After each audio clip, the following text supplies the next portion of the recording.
fianarany sy nitoriny hoe raha izay ihany ho izy dia tsy mahay na inona na inona ary raha misaraka amin'ny ray aho dia tsy mahay na inona na inona ny asa izay ataoko dia tsy asako fahasan'ny ray noho izany dia mila jesosy fantany ary tena milay ary nekeny ary tena tiany nakamamy ny nandany fotoana betsaka ny ivavahana satria fantany hoe izany fotoana ivavahana izany no fotoana ifandraisany amin'ilay ray zay maniraka azy ifandraisany amin'ilay ray zay manana ny hery rehetra ataterany ny sitrapon'Andriamanitra sy anatanterany ny famonjena sy fanafana ireo olona maro dia fantasitsika rehetra ho amin'ny Matthieu 4:4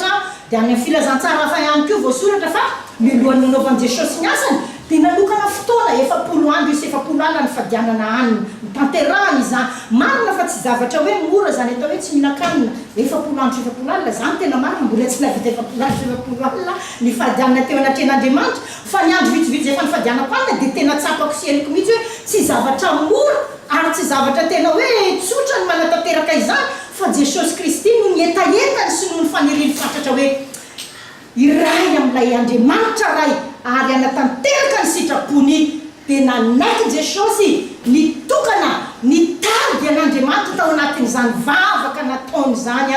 nitokana nitady ny sitrapon'Andriamanitra nangataka ny fanafian'Andriamanitra ny heriny nangataka n'Andriamanitra omba azy nangataka n'Andriamanitra hitarika azy ampiseho ny heriny hiseho amin'ny fomba mahagaga sy takatra izany dia niaritra ny fady any nitokana Jesosy hoentina ny ona amintsika izany hoe zavatra azontsika ianarana koa izany amin'izao andro ihany antsika izao amen tena natao sika hifadianina ry havana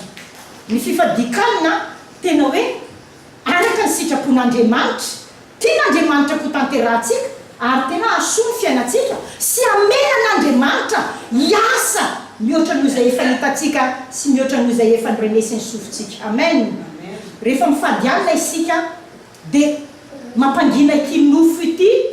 zay miantsoantso andro manalina ity nofo ity araka ny ten'Andriamanitra any amin'ny Galatsiana hoe nofo manohitra ny fanahy manohitra ny nofo tsy mahita amin'ny sitrapon'Andriamanitra ary raha manaraka nofo isika dia fahafatesana ny hafarany izany nofo ity nalazaina tsy hoe akory ty isaina hoe marron ty lokony tsy dia tena izay loatra azonareo ve fa rehefa le mifadiana isika tsy mihinan-kanina dia anisany miaritra ity nofotsika ity nofo hitantsika ity vatana ity cortsika ity miaritra ao anatin'ny fifadikanina fa ny tena marina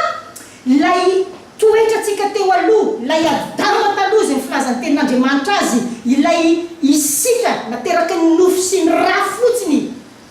iny no ampanginitsika anaiky sy akatoan'Andriamanitra mandritra ny fifaditsika aminy azonareo ve le izy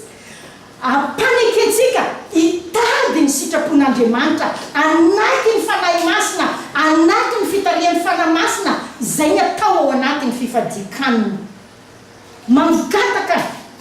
ampifantaran'Andriamanitra atsika bebe koa ny sitrapony mitady ny fanahy masina zay ny atao ao anatin'ny fifadikanina miandry an'Andriamanitra zay ny atao ao anatin'ny fifadikanina dia mivavaka isika ao anatin'izany mifadianina izany tsy mihinan-kanina moa ny atao hoe mifadianina fantatritsika moa fa ohatrany mba tia naverina fotsiny hoe tsy mihinan-kanina vetikanina isika fa misotro rano fotsiny ohatra tsara ny misotro rano zany dia miconseille atsika hoe tsy fadianina tsy misotro rano zany fa natao isika sotro rano tsy misy maratsy ny tena marina fisotrotsika rano dia mampadio ihany koa ny vatatsika mampatsara ny fonctionnement ao anatitsika ny organe isan-karazany ao amin'ny tenatsika dia mapety ny tenatsika en tant que corps fa tena ihany koa hoe sitrapon'Andriamanitra tsy misy manohitra ny sitrapon'Andriamanitra ny fisotrotsika rano dia Jesosy Kristy ho ihany fadianina sy mivavaka milohan'ny nanaovan'ny asan'Andriamanitra dia tomina sy ampahirazana isika hifadianina ihany koa hifadianina eo anatrehan'izao fanolorantsika tena ho an'Andriamanitra fanofotsika n'Andriamanitra izao dia tsy hoe nifadianina fotsiny Jesosy fa atao amin'ny Marka 1 dia ny anjininy faha 5:3 dia zao ihany koa ny voasoratra hoe ny fomaraina alina koa Jesosy dia nivoaka nakany an-tany foana ka nivavaka tany ny fomaraina alina koa Jesosy tsy indray mandeha ihany fa indray moa ny voasoratra hoentina ampitsahivana atsika zany ampisehoana antsika zany hoe teo amin'ny fiainany Jesosy dia ny fomaraina alina hivavaka fomarain'alina hitady an'Andriamanitra hitoetra indray eo anatrehan'Andriamanitra antany ny sitrapony angataka ny tafiana ny heriny angataka ny herin'ny fanahy masina dia ny fomarain'alina Jesosy dia ampahirezana koa isika anana fotoana toy izany tena ampahirezana koa isika tena hoe alohany anaovantsika ny journée atsika alohany anomboantsika ny fiainantsika dia tena tsy misy tsara mihoatra noho izany hoe vavaka no anomboantsika azy amen vavaka no anomboy ny fiainanao vavaka no anomboy ny journée anao dia tahaka ny mametraka n'Andriamanitra ho voalohany eo amin'ny fiainanao izany ianao rehefa Andriamanitra ny avana no ametrahanao ny fiainanao voalohany apetraka ao amin'ny toerana voalohany eo amin'ny fiainanao dia hipetrapetraka amin'ny plasiny koa ny zavatra rehetra halleloia rehefa mahazo ny toerany tsara eo amin'ny fiainanao Andriamanitra eo amin'ny plasy zay tokony misy azy dia aka ny toerany daholo koa petrapetraka amin'ny toerany avokoa ny zavatra isan-karazany ilain'ny fiainantsika ampahirezana antsika izany hoe mifoaza marain'alina mivavaka amen eto Eropa moa dia ohatran'ny anisan'ny fandriky ny devoly zay tsapako na eo amin'ny fiainako azy ohatrany hoe alipandry ny olona alipandry no miantony maro samihafa ohatrany hoe tsy fantatro amin'ny alina vao mamita zavatra isan-karazany ho an'izay ty Facebook dia amin'ny alina mbola raikitra eo amin'ny Facebook ho an'ny olona zay lava resaka dia amin'ny alina avy miasa vao mamita ny resaka azonareo ve dia zany anisan'ny fandriky satana hoentina mitena ilay fiainam-bavakantsika maraina dia maraina lasa tsy tafafo maraintsika mavesatra be tsika amin'ny fo lasa ohatran'ny azonareo ve dia tsy régulier ny fifoazantsika maraina mivavaka fa androany tena tia napetraka amintsika indray hoe mitoera mianatra eo amin'ny Jesosy ary dia ho tsapanao hoe ny fiainam-bavaka Jesosy izay nahatonga azy dia tia amin'ity zao tontolo zao ity nanao asa lehibe sy hoe asa mahagaga dia tena fiainam-bavaka natao ianaranao natao ampiarinao eo amin'ny fiainana natao koa isika hifo marain'alina amen ina moa ny atao hoe mifo marain'alina mifo maraina mbola maizimaizina mifo maraina kanefa mbola maizina ny andro ny olona mbola matory ny olona mbola tsy mifo dia mifo ianao mifo marain'alina mivavaka amin'izay fotoana izay no ataonao amen dia anisan'ny zavatra hita ihany koa teo amin'ny fiainan'i Jesosy Kristy dia hitantsika atao amin'ny lioka toko fahaenina